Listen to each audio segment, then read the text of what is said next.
Salam sejahtera. Pasti kali ini membuatkan telinga orang berdarah, bernanah dan mungkin tertanggal terus pindah dari kiri ke kanan, kanan ke kiri lah. Apabila ramai walaun kata, kerajaan sekarang diambang bahaya, kerajaan sekarang dalam bahaya, negara berada di ambang bahaya. Semuanya itu tipu semata-mata, bosku. Semua tuh hanya kata-kata naratif yang tiada fakta. Coba bagi tahu apa faktanya yang Anda boleh nyatakan.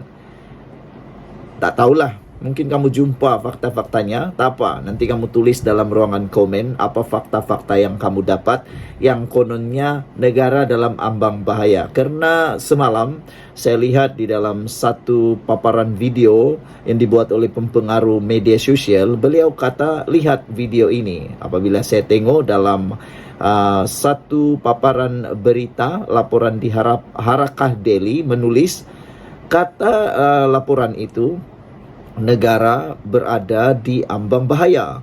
Bila saya tanya, apa pula ambang bahayanya? Sila senaraikan. Kalau boleh, 5 sajalah sebab negara di ambang bahaya. Bila mereka senaraikan, aduh, semuanya memang macam tapi tak betul. Ya, semua yang mereka kata itu sebenarnya naratif semata-mata. Faktanya ialah semuanya itu mungkin separuh benar, boleh kata juga separuh fitnah. Saudara-saudara sekalian, hari ini pula kita dikejutkan dengan satu lagi kejayaan luar biasa negara yang dikata dalam bahaya, dalam ambang musnah dan bagai-bagai macam-macam lah yang mereka kata. Sebenarnya itu semua tak betul. Yang betul ialah Malaysia kini diiktiraf sebagai negara yang aman di bawah Perdana Menteri yang ke-10 dan kini tersenarai sebagai 10 negara paling selamat di dunia. Bayangkan, negara Malaysia yang Anda kata buruk itu kepada mereka yang suka cakap negara Malaysia ini dalam keadaan tak aman lah, dalam nak tumbang lah, macam-macam lah. Dengar ini, laporan ini kata negara kita kini tersenarai sebagai 10 negara paling selamat di dunia. Bukan ke-20, bukan ke-30, tapi ke-10. Bayangkan, di bawah pentadbiran Anwar Ibrahim. Inilah yang terbaik. Negara Malaysia mempunyai pelbagai kaum, pelbagai agama, budaya, adat resam bangsa dan sebagainya. Tapi di bawah pentadbiran Anwar Ibrahim, Perdana Menteri Malaysia, beliau berjaya menyatu padukan semula rakyat Malaysia sehingga buktinya kita diiktiraf sebagai 10 negara paling selamat di dunia. Malaysia terus mempamerkan rekod baik di bawah pentadbiran kerajaan Madani apabila menduduki tangga ke-10 negara paling selamat di dunia daripada 163 buah negara.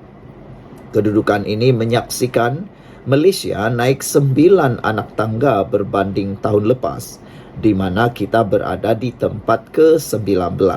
Jadi, anak kata apa lagi? Bikin malu sajalah kamu yang menabur fitnah itu. Tolong share video ini supaya mereka tahu bahawa mereka kini melakukan dosa besar, memfitnah kononnya kerajaan sekarang ini tak aman. Tapi kita diiktiraf negara 10 terbaik aman di dunia. Menurut Indeks Keamanan Global GIP 2024, Malaysia berada dalam carta 10 negara terselamat di dunia dan kedua di belakang Singapura mewakili benua Asia. Malaysia sebagai negara membangun mengalahkan negara maju seperti Amerika Syarikat, Rusia, China dan Jepun yang langsung tidak tersenarai dalam 10 negara yang teratas. Berikut dipaparkan 10 negara teratas paling selamat di dunia. Rupa-rupanya di tempat yang ke-10 adalah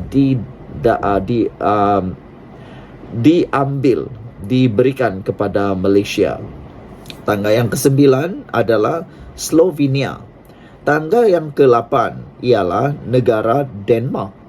Dan tangga yang ke-7 pula ialah negara asal Cristiano Ronaldo, iaitu Portugal. Dan di tangga yang ke-6 diberikan kepada Switzerland, dan di tangga yang kelima, siapa sangka negara kecil, negara yang berhampiran paling jiran dengan Malaysia, yaitu Singapura. Manakala di tangga yang keempat adalah negara impian saya untuk pergi melancong tapi tak dapat pergi lagi, yaitu New Zealand. Dan di tempat podium ketiga ialah negara Austria, dan di tangga yang kedua, siapa lagi kalau bukan negara Ireland. Dan pastinya anda tak sangka langsung bahawa negara paling selamat di dunia digondol oleh negara Iceland. Walaupun kita tidak menduduki podium 1, 2, dan 3, tapi kita berbangga Malaysia menjadi top 10 negara paling selamat di dunia. Kajian dilakukan firma Institute for Economy and Peace telah menyenaraikan Iceland berada di tangga pertama negara terselamat di dunia, manakala 3 lagi negara masing-masing berada di tangga kedua dan keempat ialah Ireland, Austria, dan New Zealand. 3 aspek utama diambil dalam mengukur tahap keamanan global, termasuklah keselamatan dan security, konflik yang berterusan, dan tahap militarisasi. Dalam konteks global, Malaysia adalah contoh bagaimana sebuah negara boleh mengimbangi antara pembangunan dan keamanan dalam pelbagai kaum yang ditawarkan. Sekian dulu untuk kali ini. Jangan lupa share video ini supaya semua orang tahu, dan terlebih-lebih lagi orang yang cuba nak memfitnah karena kononnya kerajaan kita ini kerajaan yang bakal diambang bahaya. Kerajaan kita sekarang dah tak aman. Kerajaan yang ada sekarang ini kononnya macam-macam lah, tak selesa, dan bagaimana macam mana sekalipun dia cakap, itu semua adalah cakap-cakap politik saja. Anda pernah dengar naratif? Itu hanya cerita naratif. Saya nak bagi tahu anda, semua naratif itu boleh cakap siapapun.